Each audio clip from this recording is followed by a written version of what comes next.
Bandeko, modèle ndeko na biso a traité journaliste yo, chroniqueuse yo. En tout cas, tant que la vidéo, beaucoup de raison. Modèle, Mandachan, a traité chroniqueuse, journaliste yo. Beaucoup de raison qui a traité Mabé. A traité Mabé. Et bon, qui musicien moussous. Mais Mandachan, na comportement, na caractère wa zaganango, azo koka ko différencier na loba mingité, bolanda parti ndambo dambo. Mpote ba papa, ba mama, ba deko. Mpote ba ranto na ba randonnette. Mpote batoyo balingaka ranto na ba oyo balingaka randote. Mpote ba jeune garçon na ba jeune fille. Mpote banamike na ba bébé. Mpote ba Sainte Anoirite, Sainte Thérèse, Sainte Ingrid Kabongo. Et Fanda, c'était le Fanda. On a eu une minute sur Kodak. Bien, ils ont très bien. Président Jossard a continué parce qu'il a marqué l'intérim, a continué. Mais ma collègue nous sommes à contre. Mais oui, mon kilomètre, on a côté M. Yezoumassia, côté M. Satana.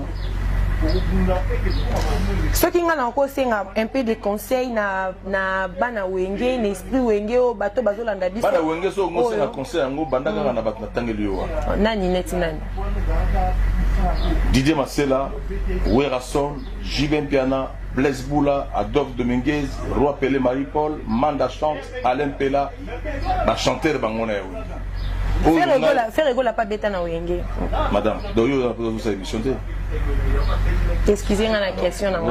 Parce que Nayoka va bêta l'isolo qui a là parmi bateau baleka na wenge. Non, même pas. On a autorisé de savoir bien que bateau soit na wenge na lempela. Mais pourquoi on on a posé au teka batala. Non, même pas. Quoi? Bisobeto yeto kutika histoire ya. Ba question faut tout na bien. Sinon bala sema bana yamba na yote.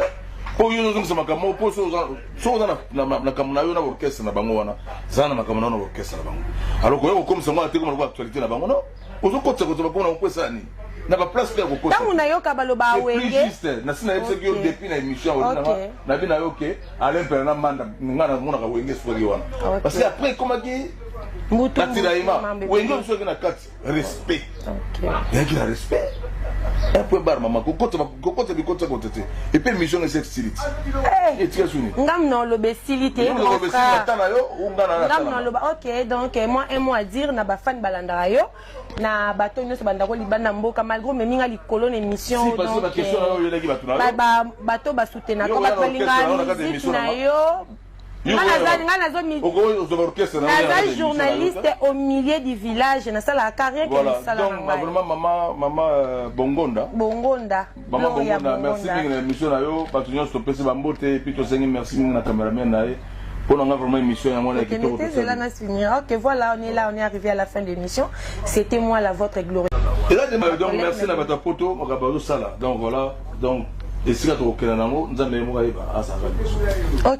Mandachan, il y a de cela quelques mois passés, tu auras qui a featuring na Fally Ipupa. Vous avez une mois préparation ni nango suite nango. Et quoi quand? Et quoi quand comment? Nous avons préparé, on a vraiment la cuisine. Nous avons bien la voyage ça yo. Yo mutu na quand comment? Yo toujours financer opération? Non. Non, ils ont confirmé ba téléspectateur na mission que featuring one. Et ça y a cours, nous avons na senga qui Fally Ipupa, cap la merveille. Nous avons en tout cas parce que style même là on a surtout betina yo danger. Et voilà. Tant que monsieur traiter comme si oppositionnel place moko boyo oza derrière musicien moko oyo soutenir. On les ali batomité à ma bé puis sur hôtel bango bien qui n'est pas na fin mona ba sorcier.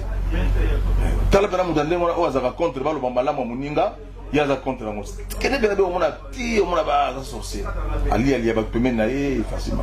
Tout le monde parle que Manda chante dans la position, il y a sa position. Dans la position, mon côté, mes seigneurs, c'est à Congo, mes collègues, mes camarades, mes grands frères, mes décobalés, n'a bien dans la position, mon côté.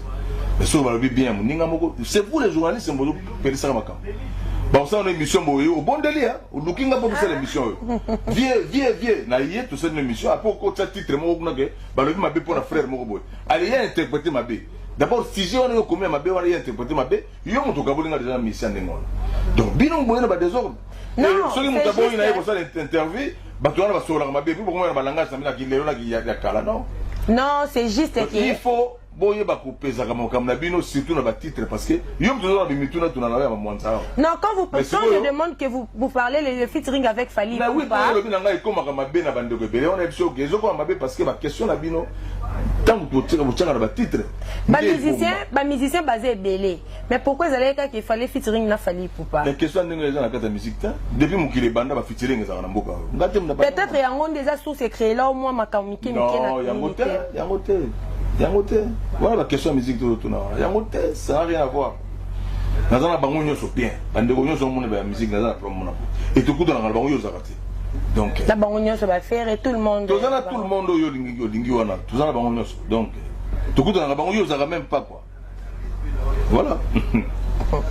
Voilà, donc on est toujours là avec mon invité. Nous avons amené Likolo Makasi. Si. Amené Likolo Babi, ba question, ba réponse, mais niveau zo memelanga. Nous devons comprendre. Donc émission est vraiment chaud. Abonnez-vous sur Congo Puissance TV. Borozouaka, ba actualité, bozozoa malgré les lots, hein. Donc, m'écoutons l'obésité, donc vous s'abonnez. Tout ça, n'a pas de chance. Tout ça, moi, ma cambiso c'est créé moi trop par rapport à la musique nabiso, il y a ba congolais. Moi, ba rancune, ba conflit. Les autres moni Big Liton, ou à petit frère non la musique. Et tant que mon toi azo na responsabilité belé, azana moi si azana ban aza para aza responsable, mais à plein public boye ko menacer mon lokwa Sankara ko simba eti na nzoto eta ke yoza grand frère ya musala wana mo un mot à dire parce que vidéo est tamboli partout que public ton a beti Sankara d'écouter. Bon nous allons le battre parce que Nathalie a monté dans la KFT c'est le mesa ceux qui vont dans la sens arriver avec musiciens alliés éducateurs et puis tu communiquera facile tant on va communiquer ma bé il y a un moment les ça ma bé mais je pense que va aller qui bah il y a la communication, il y a l'éducation devant bateau basomba baève parce que bateau basomba baève on a biso basomba et alors que nanda kanzambo et ça ba bénédiction d'alimi alors ce que comme ma édition comme quoi bateau quand nanda kanzamba ndengona or bango bazali obligé pour ça nanda kanzamba na bango ça bien ba maquiller les je pense que hier pas de route la musique n'a pas de comme les lots ba maquiller la bazana na ndengona et puis aujourd'hui on a ba mission na mboko ba bota moite mama donc ici ka bane belé bazali na baba yo ka bino makambo bino wana vraiment il faut qu'on cesse qu'on nous ça la bomoko parce que bazala frère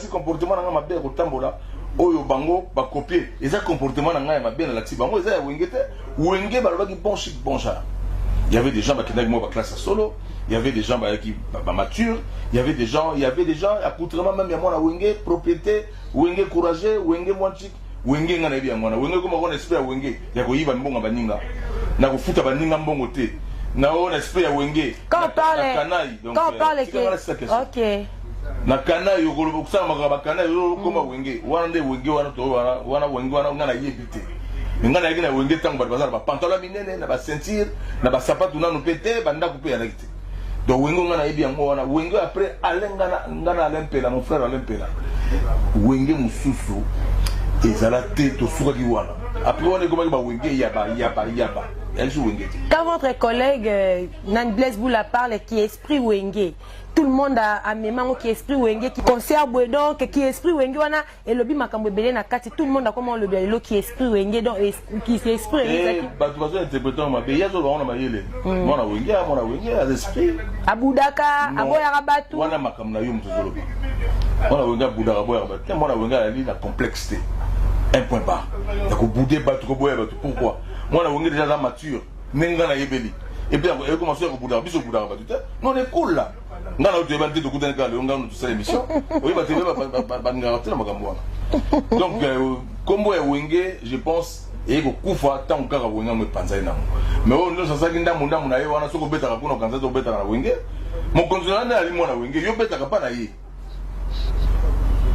et puis esprit mo côté ya wenge na ninga esprit wenge non nde ba comment le balelo na ina sali combo ya manda o na kata kishasa na combo wenge mais na kifoyuta na motema beta na motema beta slogan mo ebima 12 a wenge olele bat ba comment lo ba beti 12 banda tango bino boza selon ndenge balobaka 12 a wenge wana ile rukuta wana batarukuta wana ba scénario voilà ba frère bila sali mingi pemena wera son pour Sankara peut dalia éviter et Sankara a sali mingi pemena wera son pour bilalia à éviter et bien bazo wela et ça na monter au moins ça na makaba butu parce que butu mama ils sont nzautu mingi na moyo so moni ba ko sona ebele na moyo ezali ya ba butu alors butu estinda ka moyo ça la zomona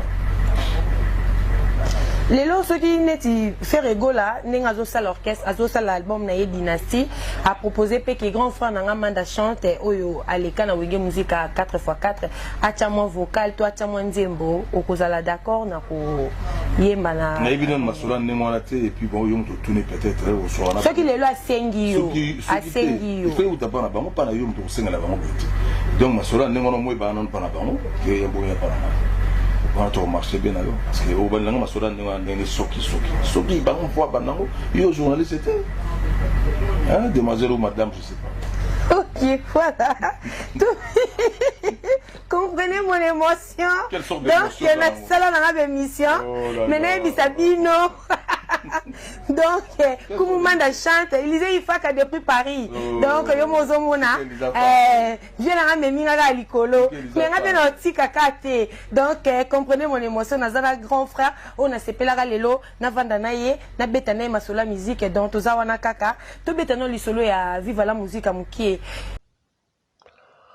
bandeko bolanda nanu parti oyo alors bandeko ndenge botali parti wana ndeko na biso journaliste foti nini asali question amemeli yango mabe na nini na ndimi teke biloko oyo azwa kotuna na modele azotunela ba question azoya po créer polémique bandeko nakanisa ba question ya ba journaliste ezala ya normal esalaka kaka bato pasi po ba question ndeko na biso ya mwasi atuni soki ezalaki papi mboma to mami ilela nakanisa kumu manda chante alinga kosala boye te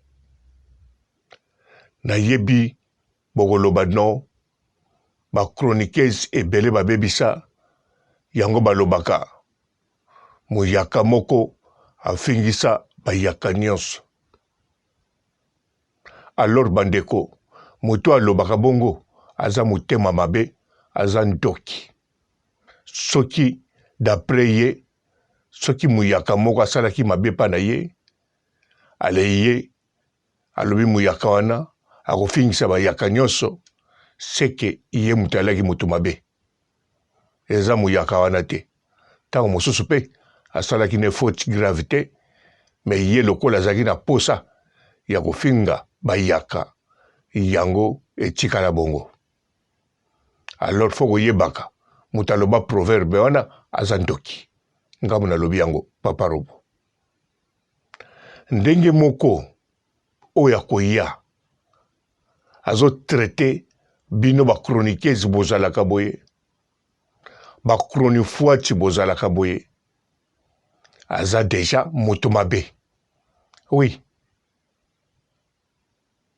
moto ayepa na yo ntango ondimi ye nakanisa oyebisaki ye deja en dehors ya caméra soki akomporte malamu to mabe okoyebise susu en dehors ya caméra okobimise ridicule te parce que soko olobi obimise ridicule bino mibale bokosala ridicule me na ka ya ndeko na biso oyo ya journaliste vraiment bandeko elobi ye moko Manda Chante amemi ye likolo. Oui, amemi ye likolo. Siko Manda Chante na caractère, na comportement, na lolenge azalaka. Aya komema ye likolo vraiment na yebeloko kotinda bongo te. Na yebite colère nini akokoza nango envers ndeko mwasi amoni pe mbala liboso. Eloko mosu esalaka bongo. Donc, azwaki déjà na tina moko te avant basala émission. Na kanisa tanga mosusu ndeko mwasi aza ye moko te. Azaki na bato mosusu ou bien bato wana se bayambaki Manda Chante sima nango ye pe a insisté ou bien asenga ye interview à trop. Alors Manda amonaki neti azo senge bato azo bete bato lebele. Alors bon tika siko na pesa ye à condition fois memanga modèle onga na lingi. Na yebi ba comportement wana esala maganango da ba musicien belé. Moto atakaka mingi ba chroniqueur ba journaliste soki bovandi ne boye na yebi eza le grand Mopao. Mais le grand Mopao atakaka na ba journaliste à télévision. Sauf il y a étranger. Pour y a étranger en tout cas sokotali le grand Mopao ndenga takaka. Ba chroniqueur, ba chroniqueuse ndenga takaka pe na ba journaliste ya télévision. Mais sokotali à l'étranger ozomona atakaka te. Soki bolobi botuna ye akoloba bango kuna batunaka différent bakendeke na professionnalité. Mais entre-temps bato mosusu ye pa takaka na télévision ye moko abimisaka na monoko na ye. En tout cas osalaka mosala no bien mazo take na condamné bango te. Nazo lakisa bino kaka ndenge ba dévalorisaka ba journaliste ba chroniqueuse surtout soki na lobeli pona ndeko mwasi oyo parce que ndeko mwasi oyo aza chroniqueuse mais modèle azo tunela ba question pananga nazo mone aza journaliste azo monana atangela musalango ou bien on dirait atangela musalango. Donc esalinga passe. Soki oyo modèle boy ba traitango batu équipe ndika na ko comprendre. Po équipe na bango eza déjà équipe ndika.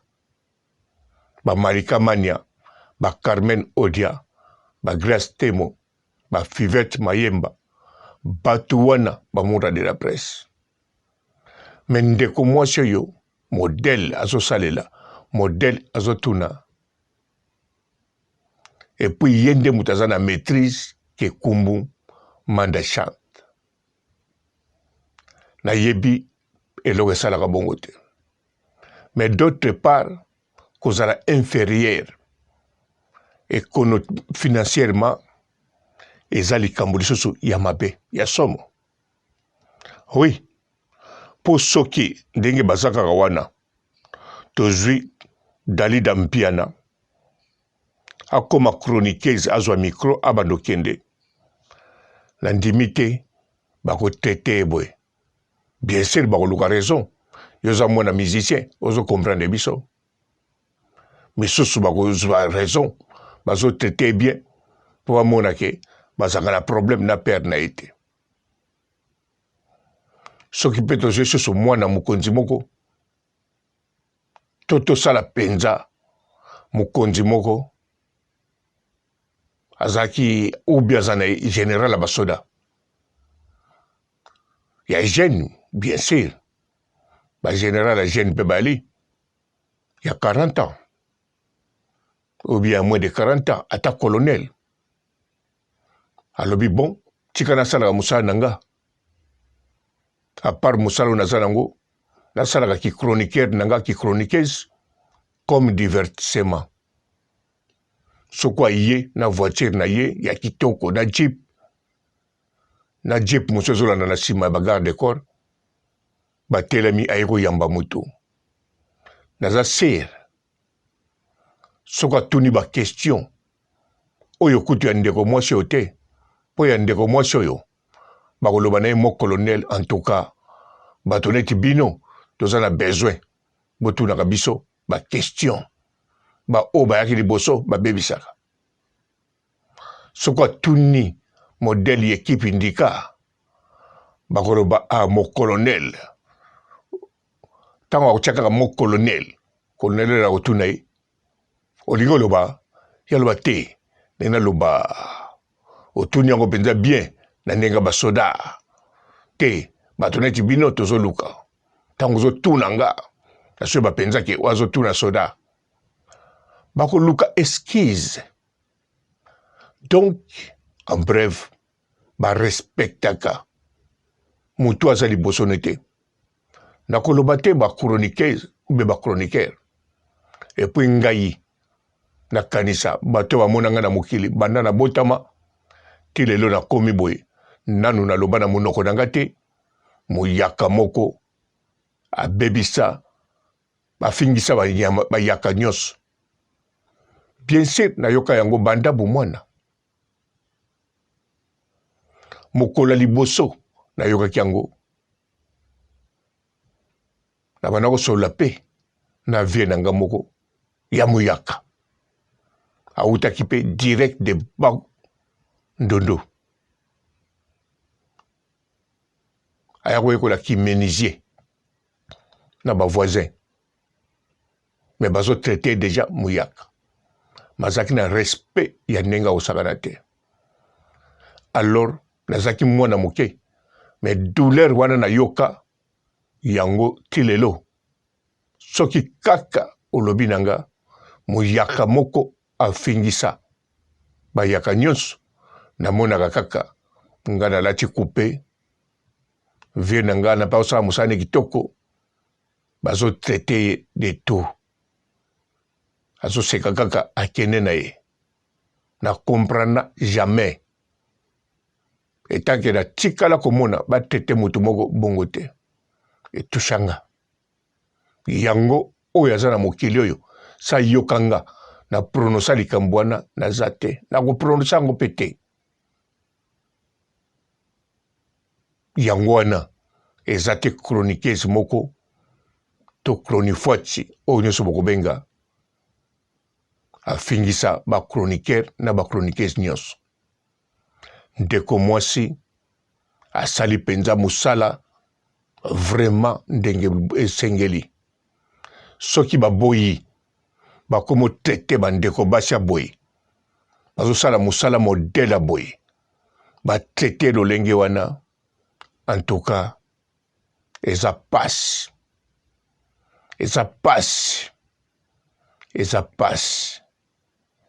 eza mentalité moko mabe makasi. Bonjour fidèles internautes de www.elengiakomba TV. Bonjour, bonsoir, balandi nyonso ya Elengi ya Komba. Congolaise TV. Belé partout dans le monde, partout où vous êtes, partout où vous êtes, Elengi ya Komba TV vraiment. Bonjour, bonsoir, on a abonné fan nyonso ya Elengi ya Komba Congolais TV. Bonjour à mon boss, on a appelé ça vraiment un pandi. Bonjour à mon boss, JP Kiama. Je salue mon boss Balobi, boss des boss Babi, JP Kiama. Bonjour, la Elengi ya Komba Congolais TV vraiment. Ramon Zana, chaîne de chaque topo, il y a pas de JP Kiama, et boss des boss, il y a un danger. Donc, on va accepter le Lazaki. Ya boss na biso JP Kiama nzamela ngai ba boss bazali ba boss bazali JP Kiama le boss des boss. Na pesi d'abord bonjour te ba mbote belé na mon boss JP Kiama ona na koza ngisaote donc na ko lekate sana na pesa mon boss JP Kiama boss des boss. Bonjour fidèles internautes de www.elengiakomba TV. Bonjour bonsoir balandi nyonso ya Elengi ya Komba. Congolaise TV. Bon, belé, partout dans le monde, partout où vous êtes, partout où vous êtes, Elengi à Combat TV, vraiment. Bonjour, bonsoir, on a abonné, Bafa Nyoso Elengi à Combat Congolais TV. Bonjour à mon boss, on a appelé ça vraiment un pandi. Bonjour à mon boss, JP Kiama. Je salue mon boss Balobi, boss des boss, Babi, JP Kiama. Bonjour, na Elengi à Combat Congolais TV, vraiment. Amour la zana, chaîne de chaque topo, il y a pas de JP Kiama, ta et boss des boss, il y a rien danger. Donc, on va accepter la zaki. Ya boss na biso JP Kiama. Nzambe na ngai. Ba boss bazali Ba boss bazali. JP Kiama, le boss des boss. Napesi d'abord bonjour, tu peux m'emboter belé, na mon boss JP Kiama, on a rosa insaote. Donc na ko le kate sana, napesa mon boss JP Kiama, boss des boss. Bon, belé, partout dans le monde, partout où vous êtes, partout où vous êtes, Elengi à Combat TV, vraiment. Bonjour, bonsoir, on a abonné, Bafa Nyoso Elengi à Combat Congolais TV. Bonjour à mon boss, on a appelé ça vraiment un pandi. Bonjour à mon boss, JP Kiama. Je salue mon boss Balobi, boss des boss, Babi, JP Kiama. Bonjour, na Elengi à Combat Congolais TV, vraiment. Amour la zana, chaîne de chaque topo, il y a pas de JP Kiama, ta et boss des boss, il y a rien danger. Donc, on va accepter la zaki. Ya boss na biso JP Kiama. Nzambe na ngai.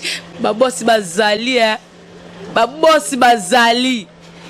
JP Kiama, le boss des boss. Napesi d'abord bonjour, tu peux m'emboter belé, na mon boss JP Kiama, on a rosa insaote. Donc na ko le kate sana, napesa mon boss JP Kiama, boss des boss.